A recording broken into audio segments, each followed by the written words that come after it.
And welcome back into the holiday edition of the Better Half Hour. Do I have a special treat for you? We're talking a professional sports bettor, people. The man co-hosts a podcast with Chad Millman of the Action Network. It's called The Favorites. My man, my friend, Simon Hunter in the building. Simon, happy holidays, my friend.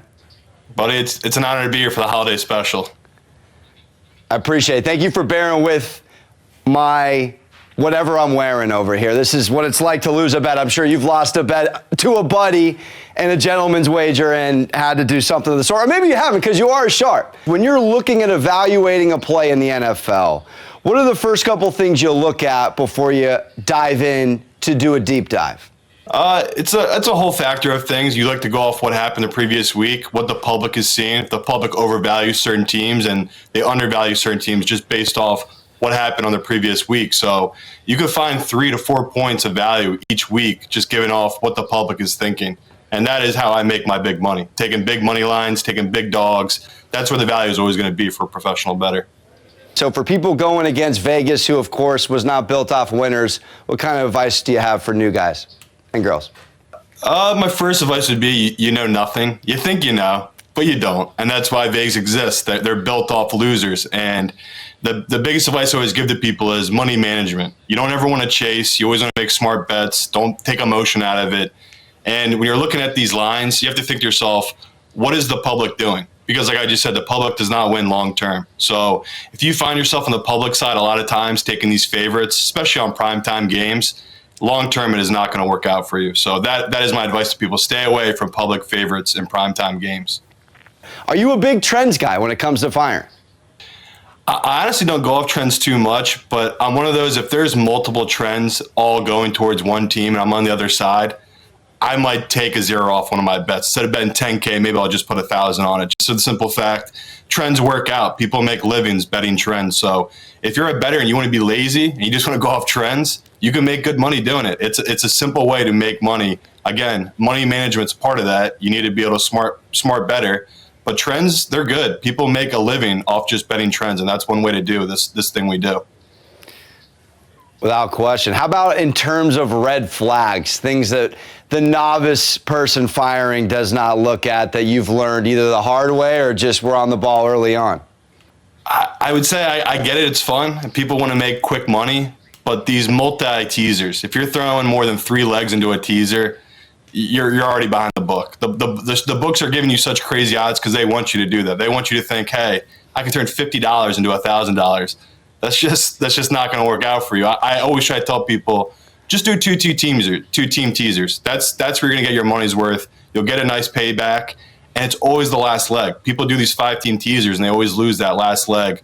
Please hedge. I know it's not fun to hedge, but if you want to make money long term and build a bankroll, that's how you do it. You just take the money where you can get it and lose when you can. Well said. And how about in terms of when you see something in a line either early on or throughout a week in the NFL that screams fire? I got to fire on this. I got to do it right now. I can't wait until game day. One of my favorite things to look at is, it's very simple as well, is where is the money and where are the tickets? So if a major favorite's getting the majority of the money and the tickets and the line reverse moves, like a couple weeks ago when Minnesota played the Lions, the line was 7 all week. And then an hour before kickoff, it moved down to 6.5. That's a major, major red flag that if you had Minnesota, you're done. Because they were getting 90% of the money, 90% of the tickets, and now the line's coming down. That's professional money coming in heavy late on that Detroit team. So if you're a bettor and you see that, usually you want to buy out of that bet. That's a dead bet if you're on the other side of that kind of movement. And from your point of view, what's the biggest mistake you see people make often in sports betting?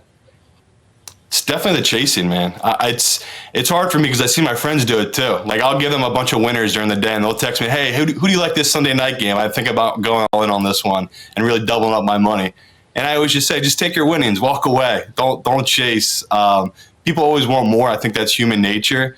But you'll see over long term, if you don't chase, if you keep the same amount bet per bets, you're going to win long term. That's how they get you, though. They always get you where you get a little bit of winnings or whatever, and you just want to bet more because you want to win more. And that's what the books want you to do. That's what they want you to do, is change how much you're betting per bet.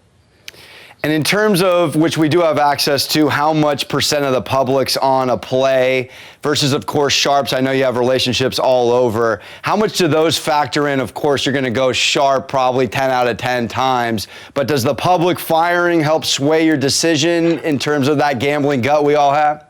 It all depends on the matchups, right? There's sometimes I do go against the professionals. You know, chalk does win. 40% of the time, the public does win. But like you just said, 60% of the time, the pros win. That's why I usually slant towards the pro side. I want to be on that greater than that number. So when I'm looking at lines, my favorite thing is to take big dogs and big dog money lines. It's ever since the legalization of gambling across America, these lines have been bumped up, 2 to 3 points every week. And if you just take it over a season, especially this season we're going through right now, you're making really good money taking these underdog money lines. Again, you take the spread, you take the points, but you sprinkle a little bit on the money line. Just always put a little bit on there to eat away at that juice you're paying for each bet. So that is one of those things I'm always looking for.